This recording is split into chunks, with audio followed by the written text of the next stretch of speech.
नमस्कार मित्रांनो, लग्नानंतर होईलच प्रेम मालिकेच्या पुढील भागात आर्या आता बाबांच्या हातात फाईल देते आणि त्यांना सांगू लागते की तुमच्या जीव आणि नंदनीचं बाळ माझ्या पोटात आहे. त्याच बाळाची सोनोग्राफीचे रिपोर्ट्स आहे. पण मात्र बाबांना काही फारसा आनंद होत नाही.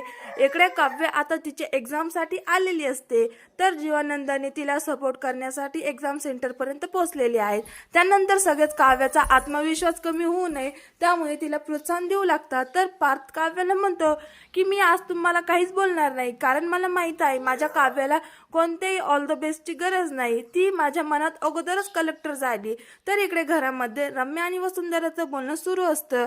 रम्या म्हणते की मला पूर्ण विश्वास आहे ती काव्य आता ज्या काही कॉन्फिडन्सने एक्झाम द्यायला गेली आहे ना, मी तिला लिहू देते एक्झाम हॉलमध्ये ती गळून पडणार आहे. कारण आई मी माझ्या डोळ्यांनी बघितले तर काव्य खूपच गिल्ट झालं आहे. नंदनीचे बाळ गेल्यामुळे ती काय आता पास होत नाही.